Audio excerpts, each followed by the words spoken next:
sentences. I have run a architectural practice for 50 years. I decided to end my practice 5 years ago in the opening concert of a concert hall I designed in Lapland. I was so happy with the result that I decided this profession will not give me more, and I decided to stop. I have been interested in thinking about architecture in addition to making architecture since my student years, mainly because I had the great fortune of becoming a friend of some of the most progressive architects in the late 1950s and 1960s who gathered around the newly founded Architecture Museum. There was, for instance, a group of architects which established an architectural journal entitled Le Carré Bleu. And it was a journal on architectural theory and philosophy of architecture. I have myself been interested in thinking about architecture. I want to say that whatever I have written and I write nowadays 10 hours every day. I'm in my probably 62nd book now. Everything that I write is about personal observations and experiences. Also, the lecture I'm going to give is based very much on personal experience, simply because I have noticed maybe 20 years ago that I am very close to, my thinking is very close to phenomenological architecture, phenomenological philosophy. And phenomenology, according to one definition by Edmund Husserl, is pure seeing. I have always exercised pure seeing as a country boy. I have always been looking at phenomena as they appear and made my judgments on the basis of those observations. Well, anyway, the last lecture I gave was in Paris 2 weeks ago in a 4-day conference of mathematicians on infinity. I decided not to give that lecture to you, which I would have liked to do because I got so excited about infinity. I always accept all invitations to speak or do something that I have never done. I have my last design job is a perfume for an international perfume company in New York. I told the perfumist who contacted me, actually in Australia while I was there 5 months, I said, don't you know that I'm more than 80 years old, and once and the sense that goes away early is the sense of smell. The answer was, yes, we do know that, but we also know that the memory of smells is the strongest area of memory. So I have been working with 6 perfumists on a perfume on the base of my childhood memories. The talk that I'm giving now today is entitled Architecture as Experience.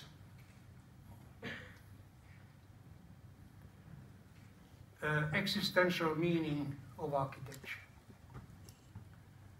Modern architectural theory, education and practice have regarded architecture as visually idealized and aestheticized spaces, material structures and forms, and have primarily studied their historical, functional, technical and formal characteristics.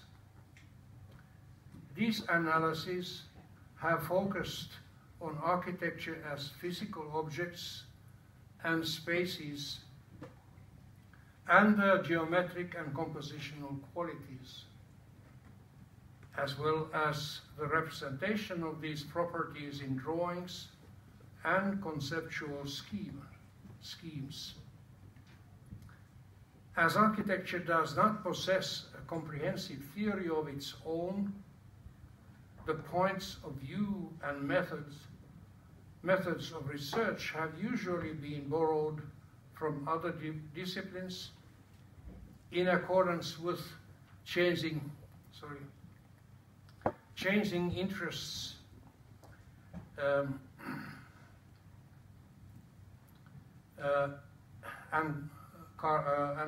fashions. Often the applicability of the chosen theoretical frameworks have been highly questionable in the specific embodied reality of architecture, for instance, in the case of the linguistic and deconstructionist theories that prevailed 20 years ago.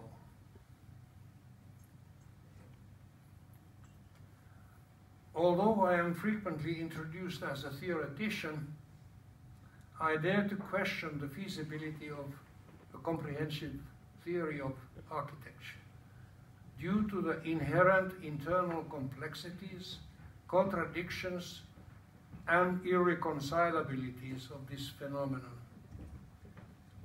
Through the relative artistic autonomy and focus, the fine arts are fundamentally less complex and contradictory in their ontological grounding than architecture.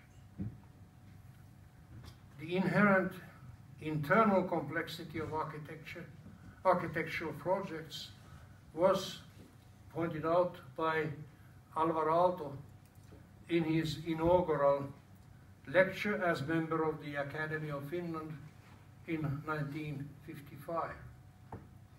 Whatever our task, whether large or small, in every case, opposites must be reconciled. Almost every formal assignment involves dozens, often hundreds, sometimes thousands of conflicting elements that can be forced into functional harmony only by an act of will. This harmony cannot be achieved by any other means than art. The final value of individual technical and mechanical elements can only be assessed afterwards. A harmonious result cannot be achieved with mathematics, statics, or probability calculus. This is a rather shattering statement against a theoretical approach. Aalto's declaration 60 years ago of the supremacy of art over science was a courageous statement, considering that the fact that some of the most authoritative thinkers in Finland were in the audience, the members of the Academy of Finland.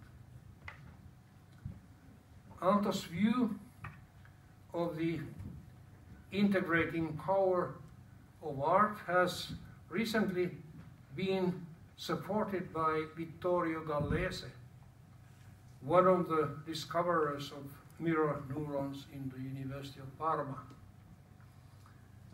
as he writes, from a certain point of view, art is more powerful than science.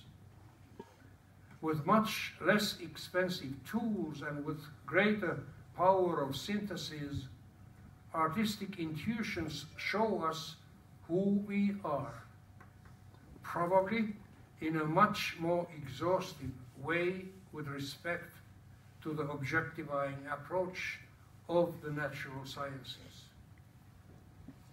Being human squares with the ability to ask ourselves who we are.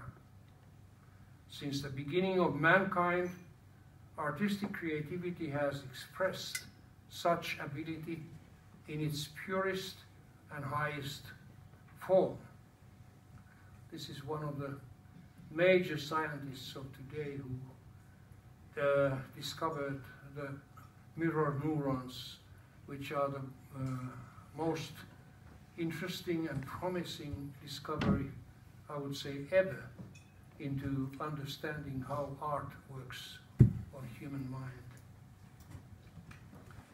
The inherently unscientific nature of architecture arises from the fact that its practice fuses facts and dreams, knowledge and beliefs, rationality and emotion, technology and artistic expression, intelligence and intuition, as well as the temporal dimensions of past, present, and future. Besides, it is simultaneously the means and the end. A means to achieve its utilitarian and practical purpose. Oh, sorry for that.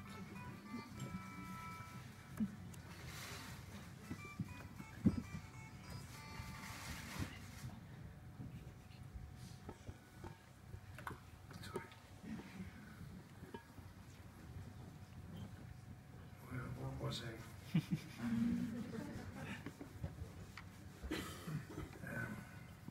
Besides, it is simultaneously means and the end. A means to achieve its utilitarian and practical purposes, and an end as an artistic manifestation that mediates experiential, cultural, mental, and emotional qualities and values. In short, architecture is conceptually too impure or messy as a phenomenon of human activity to be logically structured within a single theory. A theory of architecture sounds to me as impossible and as useless as a theory of life. As a consequence of its complexity, architecture is bound to arise from an interactive and embodied action that fuses rationality and feeling, knowledge and intuition, empathy and imagination, rather than from an inclusive theory and fully rationalized processes. There can well be theory-based and fully rationalized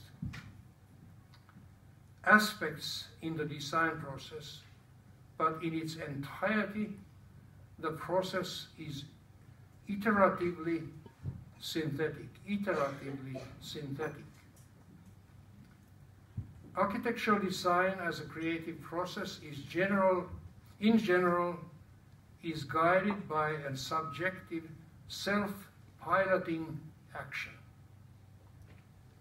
and an immersive, embodied identification with the concrete task that fuses aspects of irreconcilable categories rather than an application of a theory-based, rational, methodical, and predictable procedure.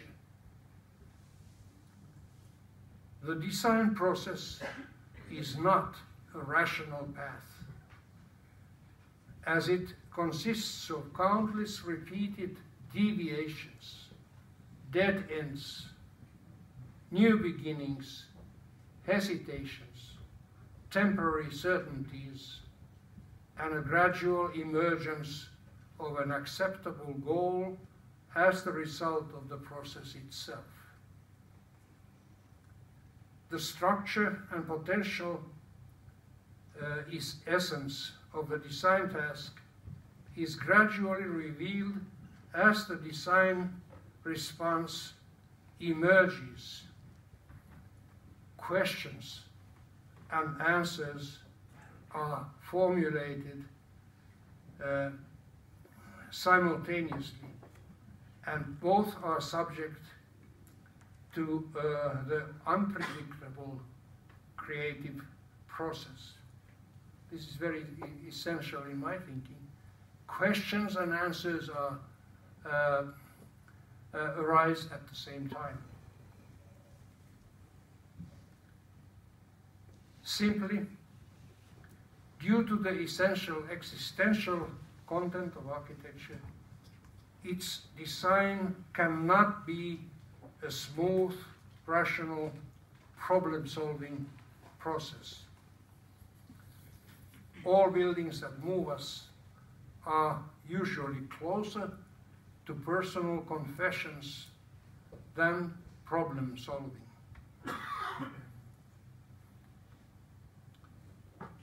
The phenomenon of architecture has also been approached through subjective and personal encounters in poetic, aphoristic, or essayistic ways, as in the writings of many of the leading architects, from Frank Lloyd Wright and Le Corbusier to Alvarado and Louis Kahn, and further to Stephen Hall and Peter Zumthor. In these writings, architecture is approached in a poetic and metaphorical manner without any ambitions or qualifications as scientific research. These writings usually arise from personal experiences, observations, and beliefs, and they approach architecture as a poetic experience and projection of life. I must personally confess that these personal and often confessional accounts have valorized the holistic, existential, and poetic essence of architecture to me more than the theoretical or empirical studies that claim to satisfy the criteria of science. Historically, there are three categories of seeking meaning in human existence: myth or religion, art, and science. And these endeavors are fundamentally incomparable with each other. The poetic, experiential, and existential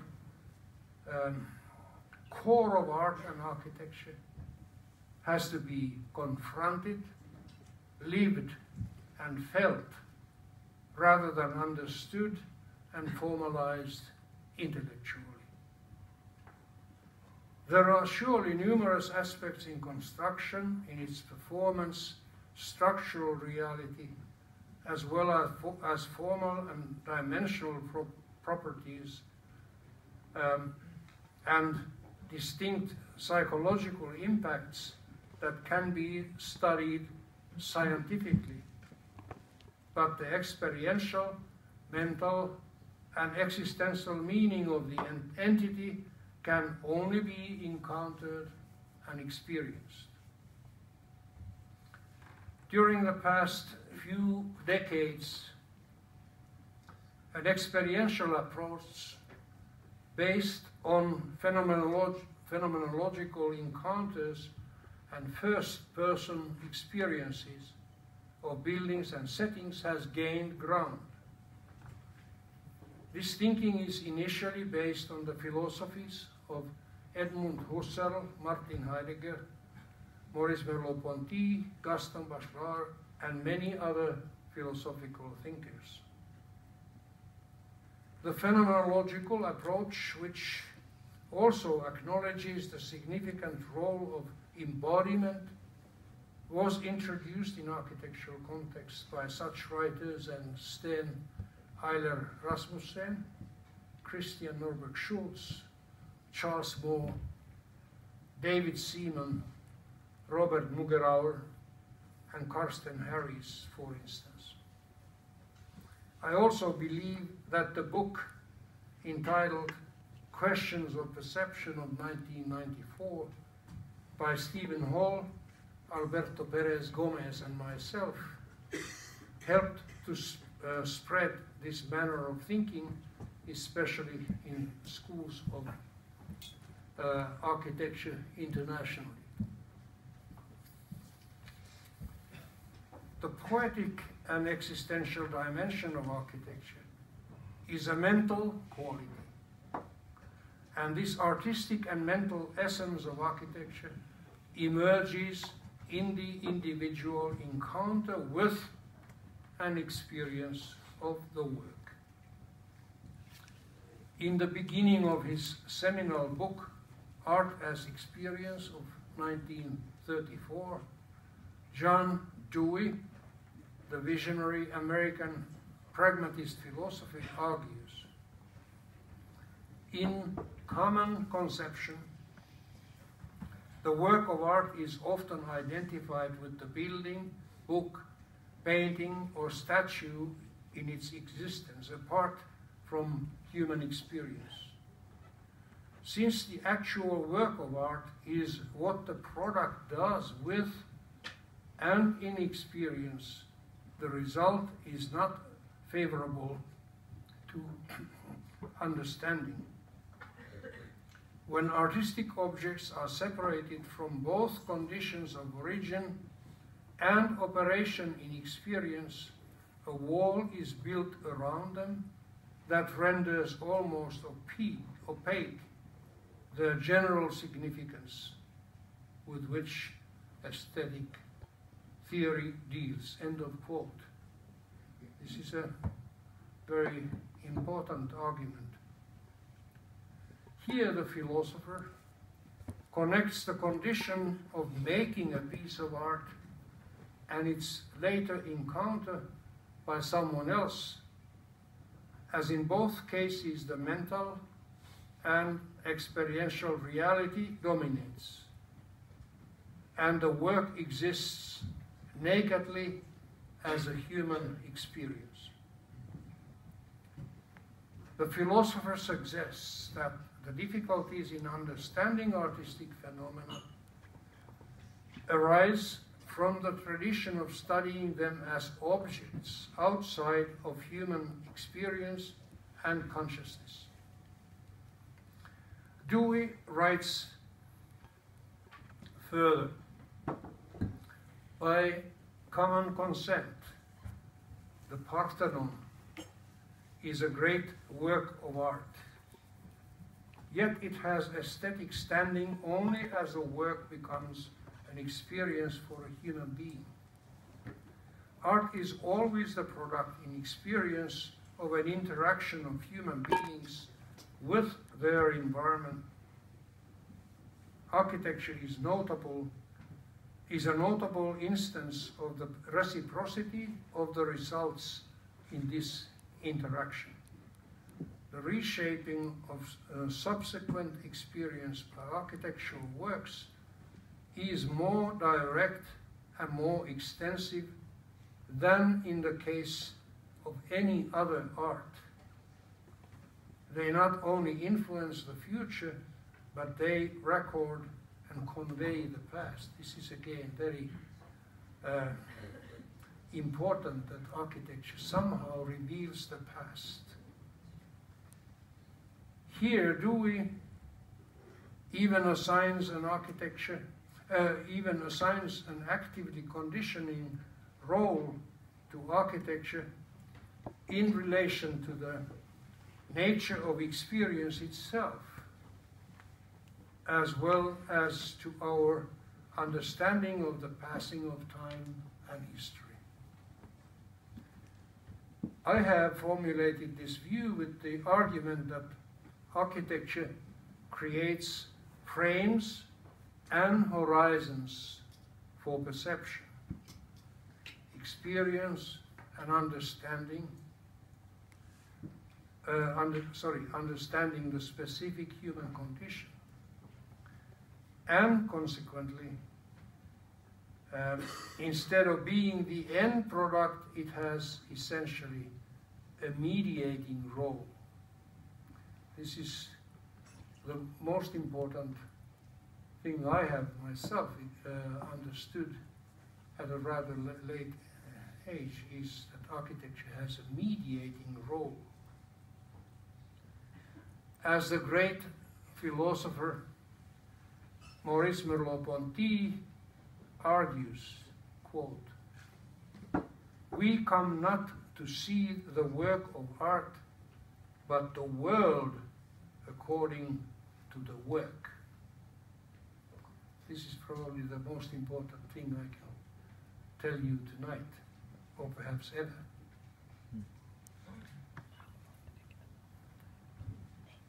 The significance of the time, dimension, and temporal experience has not usually been sufficiently acknowledged in studies of architecture. Carsten Harris, who's the professor of philosophy at Yale University, his statement on the mental meaning of time in architecture is significant. Architecture is not only about domesticating space, it is also a deep defense against the terror of time. The language of beauty is essentially the language of timeless reality. Again, for me, this single expression, terror of time, has become very important for my thinking. This is what you'll catch from philosophy and poetry and literature, what have you, are ideas that reveal real essential things about your own craft, architecture.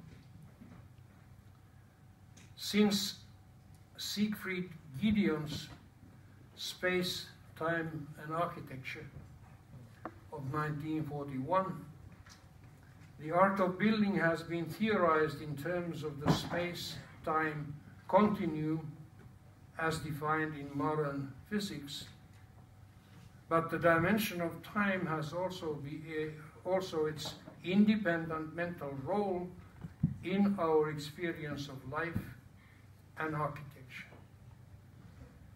We have a deep existential need to feel rooted in time as much as in space. We dwell in both space and time, and both dimensions are articulated and domesticated for human purposes by architecture. The significant experience has been grasped in other forms of in other art forms such as theater, cinema, and music, but it has not been understood in relation to such material and utilitarian objects as buildings and larger environments. A couple of years ago, Robert McCarter and myself chose the above-mentioned quote from Dewey concerning the Parthenon as an artwork as the motto of our book, which we had entitled Architecture as Experience, to honor the philosopher's, meaning James Dewey's, seminal book. We ended up arguing 2 years about the title with the publisher, who finally used his contractual right and named the book Understanding Architecture, which is, of course, a totally different subject matter and not in the interest of our book at all. Besides, this title sounds rather pretentious. This is a concrete example of the stubborn refusal, even today, of the experiential and mental dimension of architecture, and the continued emphasis on rationality and intellectualization, understanding over experience. The experiential approach focuses on the encounter of the architectural reality and the experiencing person and mind. And in accordance with Dewey's view, this actualizes the architectural dimension. The phenomenological method attempts to approach phenomena without preconceptions and to identify with sensitivity the emergence of emotion and meaning in this unique personal encounter. Beyond its constitution in experience, architecture mediates between the outer world and the inner realm of the self, projecting frames of perception and understanding. This exchange is interchange is necessarily an exchange. As I enter a space, the space enters me and changes me, my experience and my self-understanding. For me, this space is one of the most transformative spaces I have ever experienced. I have had the fortune of lecturing twice at this Salk Institute, where they have the Academy of Neuroscience for Architecture.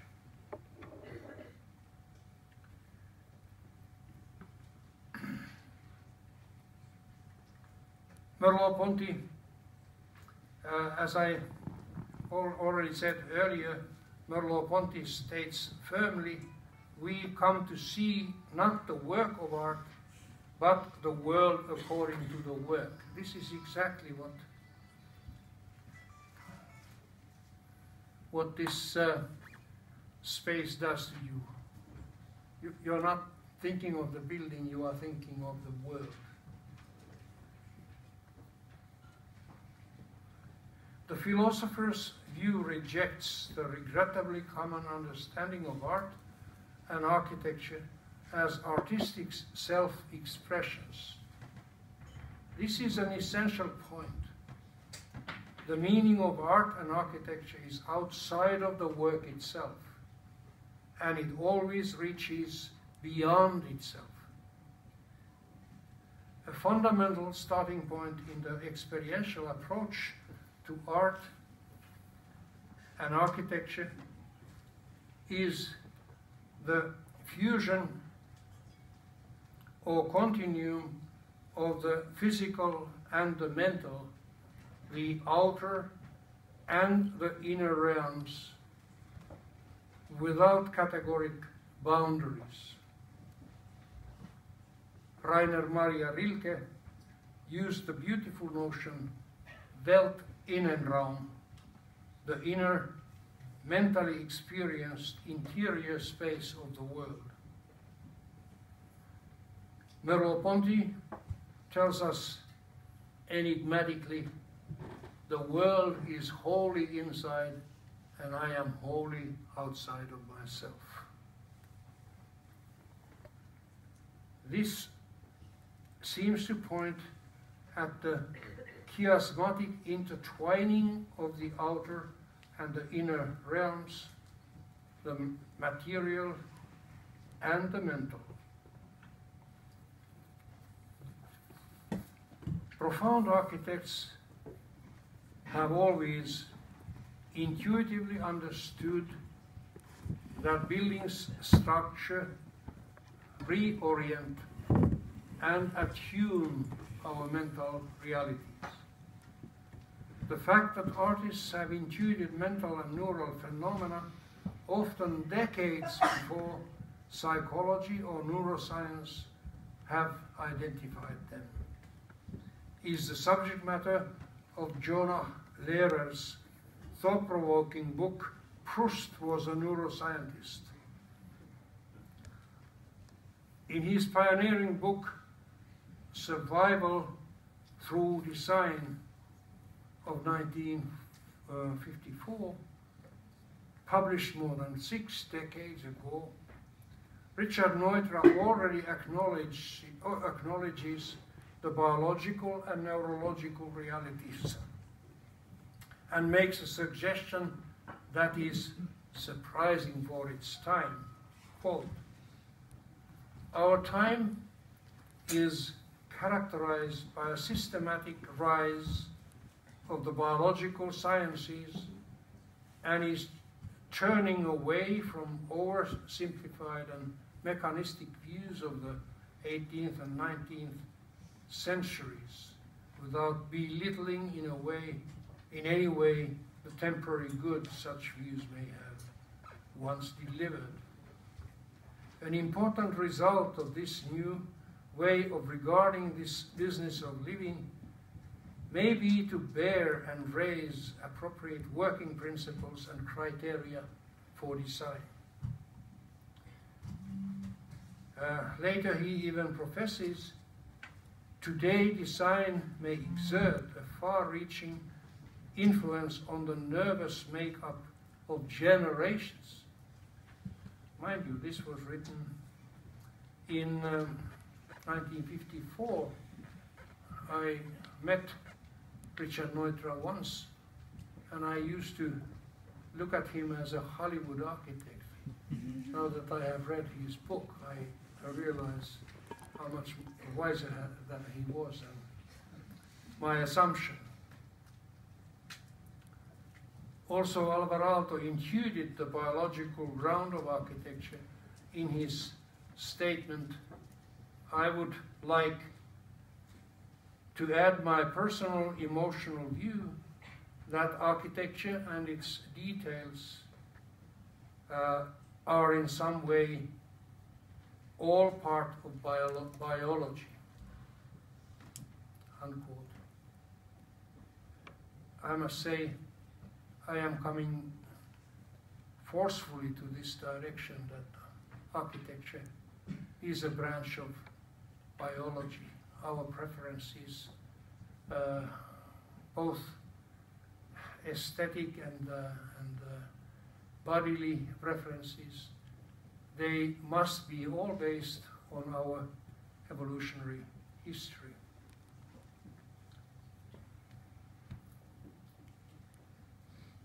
The direct impact of settings on the human nervous system and brain has been proven by research in today's neuroscience. While the brain controls our behavior and genes control the blueprint for the design and structure of the brain, the environment can modulate the functions of the genes and ultimately the structure of the brain. Changes in the environments change the brain, and therefore they change our behavior. in planning the environments in which we live, architectural design changes our brain and our behavior. These are powerful statements. I had a chance of meeting the person who gave this statement, Fred Gage, neuroscientist, whose statement leads to the most crucial realization. When designing physical reality, we are in fact also designing experiential and mental realities, and external structures condition and alter internal structures. This realization heightens the human responsibility in the architect's work. I myself used to see buildings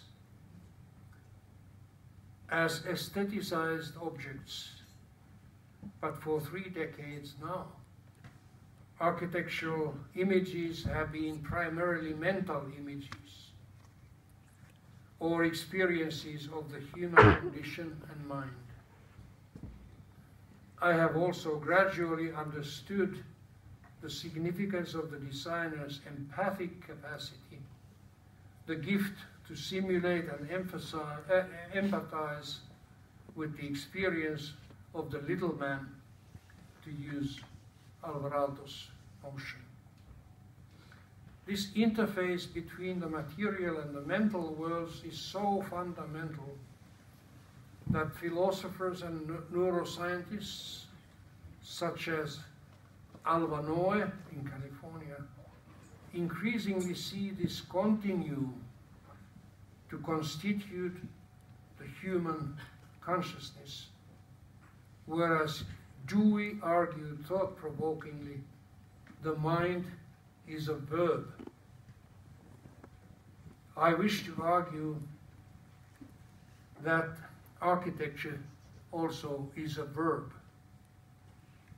as its true essence is always an invitation to action and specific guidance or choreography of that action. It is this verb-like tendency towards active search and exploration that unites architecture and the human mind. Architecture is always a promise, a pledge, and an offer of human order, predictability, and security, both physical and mental. Until recently, architecture has been primarily seen as a visual art form, experienced and judged by vision. This view is expressed most notably by Le Corbusier in his credo, "Architecture is the masterly, correct, and magnificent play of masses brought together in light," end of quote. The hegemony of vision has been pointed out by a number of contemporary thinkers such as David Michael Levine and Martin Jay. I have also written extensively on the often forceful dominance of vision in the Western industrial and consumerist culture, and argued that the directional sense of vision makes us observers and outsiders, whereas the omnidirectional, embracing senses of hearing, touch, smell, and even taste turn us into insiders and participants. We can also suspect that the unfocused peripheral vision is more important than focused vision for the experience of being in space or the sense of participation and belonging. Already Walter Benjamin argued that architecture along with cinema is primarily a tactile art form. Merleau-Ponty finally brought all the senses together in his understanding of sensory perception when he wrote, "My perception is not a sum of visual, tactile and audible givens. I perceive in a total way with my whole being. I grasp a unique structure of the thing, a unique way of being which speaks to all my senses at once." After having investigated the phenomenon of architecture for 50 years as an architect, writer, and teacher, here I show just one work of mine, the concert hall. I have no hesitation in arguing today that our most important sense in architectural experience is not vision, but our extended haptic sense. Architecture is primarily an experience of our embodied sense of being and self, of our experience of being in the world, rather than merely of vision or any other of the 5 Aristotelian senses in separation. In Merleau-Ponty's statement above, his expression, "I perceive with my whole being," seems to suggest such an embodied and unified existential experience. A couple of years ago, in Sydney, Australia, I talked with a French artist who had totally lost his eyesight almost 3 decades earlier in a brutally violent attack in New York, where he was beaten by 2 men, robbed, and before they left his apartment, they poured a whole bottle of paint thinner on his eyes, which meant his eyes were corroded in a second. Yet he had just directed a ballet in Warsaw and was on his way alone to Greenland. As I asked him, "How can you do such things without vision?" he answered, "I see with my whole body." It is becoming evident that we encounter and judge environments and architecture through our most synthetic sense, our sense of being and self.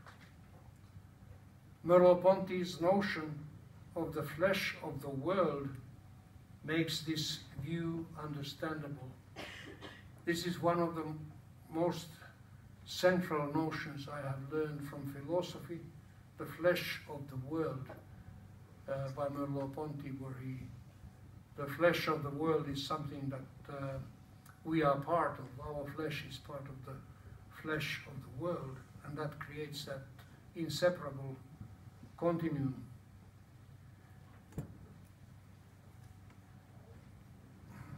And Merleau-Ponty writes about this unity as follows: "Our own body is in the world as the heart is in the organism. It keeps the visible spectacle constantly alive. It breathes life into it and sustains it inwardly, and with it forms a system." End of quote. We exist in this flesh of the world and grasp our existence through being part of that very flesh. Merleau-Ponty suggests poetically that Paul Cézanne's paintings make us feel how the world touches us. A wonderfully beautiful sentence. I wish to add that architecture goes even a step Further, as it enables us to dwell in the flesh of the world itself, not only touching it. Architecture gives us our domicile in this existential flesh, both physically and mentally. Architecture also activates and strengthens our sense of self, as its experience is always individual, contextual, and unique. Art and architecture seem to be always addressing each one of us individually. Pay attention to that. Architecture speaks to you individually, and so do every great pieces of art. Always they address you individually. Besides, if I am unable to project meaning into my encounter with a place, space, or building, there is really no architecture, just the physical construction or setting.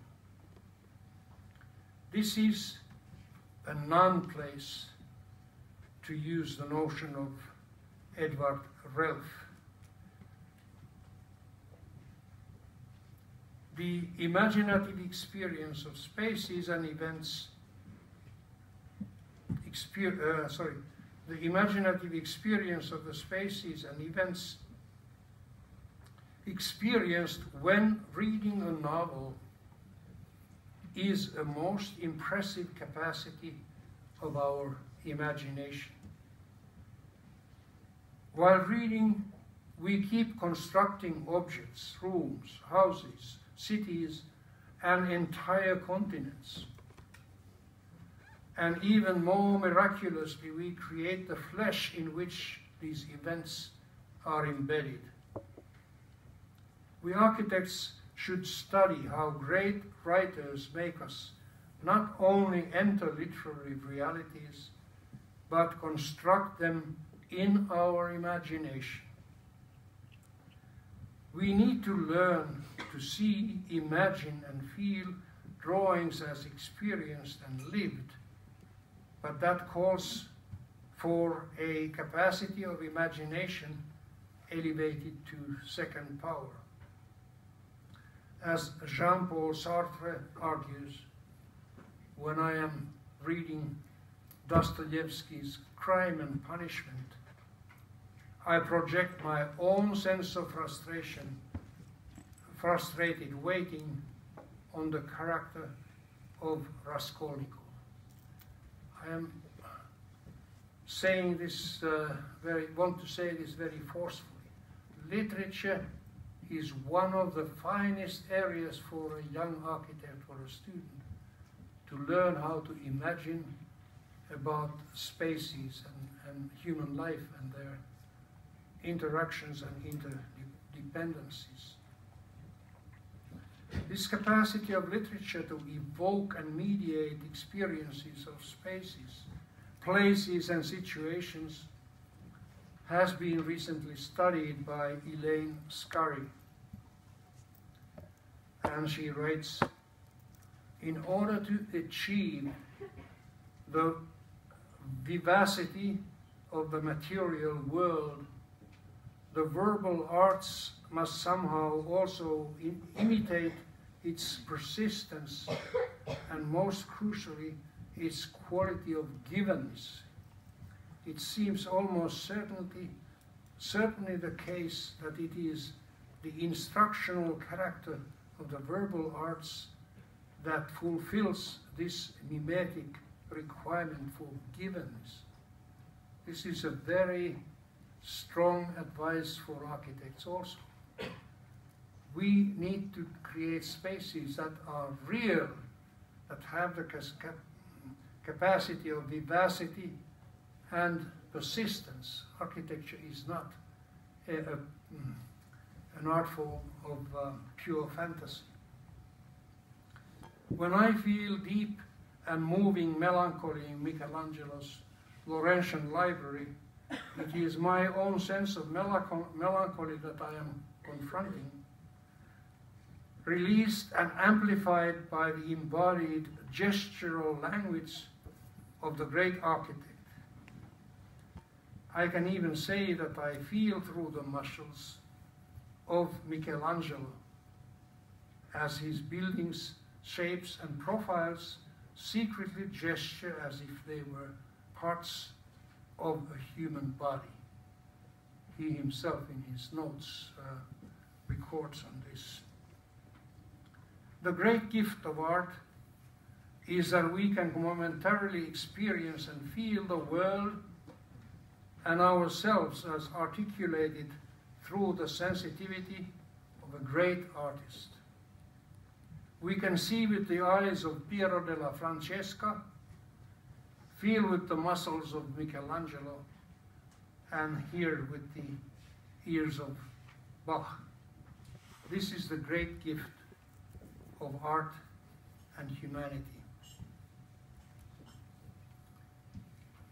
I come towards the end of my talk. Perceptions are not experiences, as they are mere registrations of stimuli without contextualization, judgment, and meaning. Sense perceptions interact with memory and imagination to constitute a full integrated experience with distinct connections and meanings. In architectural design work, the most demanding and valuable skill is to intuit or simulate the experience of the physically non-existent entity. Again, intuiting the experience of a single form and object is relatively easy, whereas imagining the entire atmosphere or feeling of a wide and complex spatial entity calls for extraordinary imaginative skills. The imagination and intuited experience calls for the capacity of empathy. The notion of empathy was introduced in the aesthetic theories of late 19th century, but it has been bypassed during the entire modern era. However, along with the current interests in experience, also the interest in empathy is now emerging, and in my view, should be taught in architecture schools. It is not enough to imagine your own feelings, as you need to imagine the experience and feelings of the other. It has taken so long to realize how we actually experience the world and architecture as part of it, because we have been misguided by the view of our 5 separate senses as defined by Aristotle. We can point an organic physiological sense organ for each one of our 5 classical senses, while we cannot point an organ for our atmospheric experience, existential sense, or sense of being, as they all arise from a synthetic understanding of being in the world. Even the blind and the deaf are able to experience their full embodied existence. However, Steinerian philosophy categorizes 12 senses, and one of them is the ego sense, the sense of self. The Steinerian thinking also identifies a life sense and a self-movement sense, and in my view, these 3 non-Aristotelian senses together constitute the existential sense through which architecture is primarily experienced. Besides, we receive understanding of the functioning of the senses, besides the received understanding of the functioning of the senses seems too simplistic and, in the light of recent studies, often entirely wrong. For instance, the understanding of that is still taught in schools about the eye is completely wrong.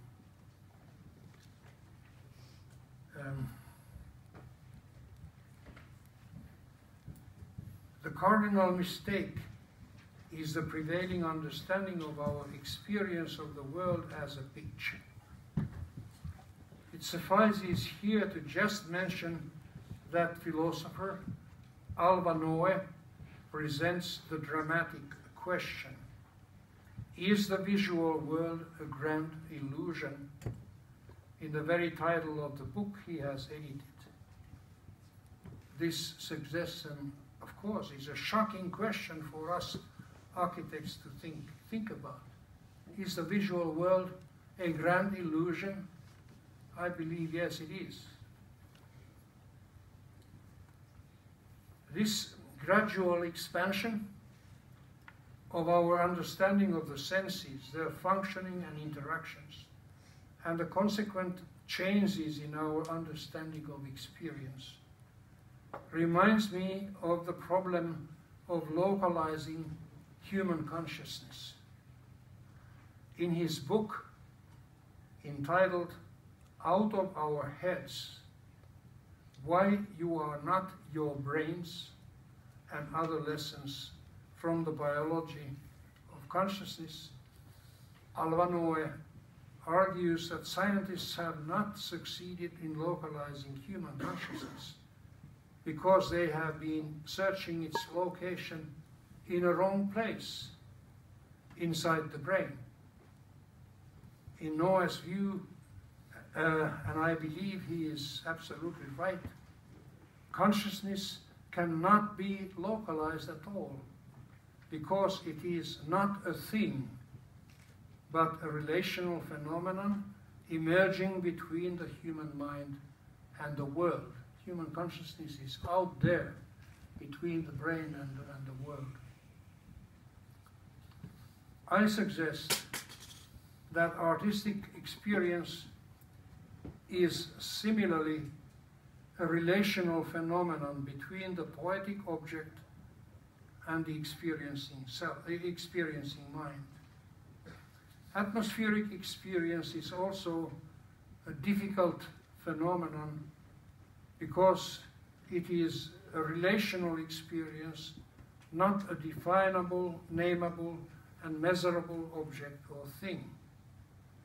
It is a quasi-thing, as the Italian professor Tonino Grifero suggests in his recent, very learned book, Quasi-Thing, The Paradigm of Atmospheres.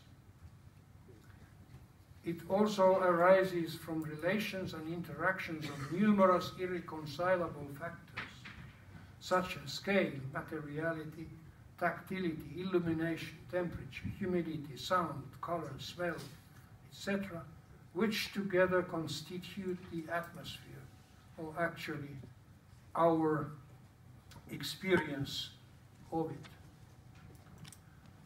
We must confess now that all the artistic and poetic experiences are similarly relational experiences, and their essences, meanings, and motives, emotive characteristics, arise from a dynamic interaction of numerous factors and qualities with the human neural system and consciousness to constitute an experience. Poetic and artistic experience also always activates our deepest collective and biological memories. Our experiences resonate with our personal and human histories. I often ask my students everywhere, does any one of you know what the pink triangles are next to your nose and eyes? They are called, the scientific name is Plica semilunaris. They are the points in which our horizontally moving extra eyelids were fixed when we were lizards in the Saurian age. I think it's quite shocking that we consider the human gaze as the most human characteristic we have. Our lizard past, millions of years ago, is right next to it. This is a lesson we have to learn soon. It is to consider ourselves and begin to understand ourselves as animals again. An interest in the phenomena of atmospheres, ambiances, feelings, moods, and attunements, as well as in the understanding of the real multisensory and simultaneous nature of perception, is emerging. This new interest in experience is shifting research from form and formal structures to emotive and dynamic experiences and mental processes, and from form to processes and becoming. It is evident that when the focus shifts from the physical reality and form to the mental reality and emotion, also the methodology of the study is bound to change. In the study of the experiential essence of art and architecture, relevant philosophical perspectives, as well as an understanding and intuiting of perceptual and mental phenomena, memory and imagination, are called for.